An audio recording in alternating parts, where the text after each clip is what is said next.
Students, तो देखिए हम करवाने जा रहे हैं आहार श्रृंखला। चाहे कोई भी आहार श्रृंखला हो, जैसे ये एक आहार श्रृंखला है हमारी जो वन में चलती है, किसी भी फॉरेस्ट में चलती है, जिसमें सबसे पहले पौधे हैं। पौधों को कौन खाता है? हिरण।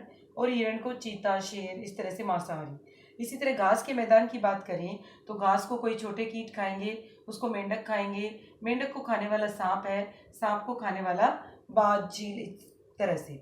अगर इसकी बात करें तो ये तालाब में चलने वाली आपकी आहार श्रृंखला है, जिसमें सबसे पहले काई या शैवाल यानी छोटे पौधे, उसके बाद छोटे जंतु और उसको खाने वाली मछली, और फिर बत्तख। देखिए सबसे पहले सभी की सभी आहार श्रृंखलाओं में सबसे नीचे क्या है?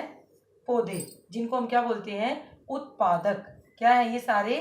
उत्पादक, जिसको हम बोलते हैं प्रथम पोषी स्तर। फिर उसके बाद आ जाते हैं आपके सभी तरह के शाकाहारी, जिनको हम बोलते हैं द्वितीय पोषी स्तर, जिनको क्या बोले हमने?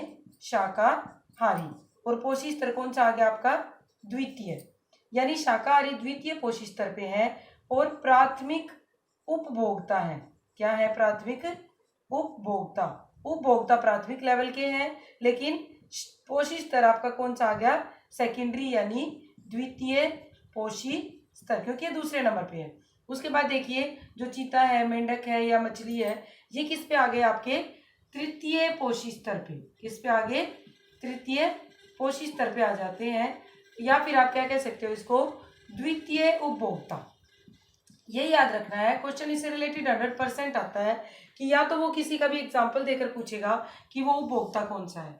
देखिए मांसाहारी हमेशा तृतीय पोषी स्तर पर आएंगे और द्वितीय उपभोक्ता पर आएंगे। आहार श्रृंखला में याद रखने की यही बात है कि कोई भी आहार श्रृंखला हमेशा उत्पादक से शुरू होगी। उत्पादक के बाद प्राथमिक उपभोक्ता आएगा, यानी दूसरा पोषी स्तर, और उसके बाद तीसरा पोषी स्तर, लेकिन द्वितीय उपभोक्ता।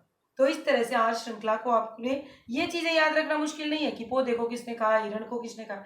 याद आपको यही रखना है कि पहले उत्पादक, फिर प्राथमिक उपभोक्ता, फिर द्वितीय उपभोक्ता। प्रथम पोषी स्तर पे उत्पादक, द्वितीय पोषी स्तर पे आपका प्राथमिक उपभोक्ता, और तृतीय पोषी स्तर पे आपका द्वितीय उपभोक्ता। सो इस तरीके से आप आहार श्रृंखला को तैयार कीजिए।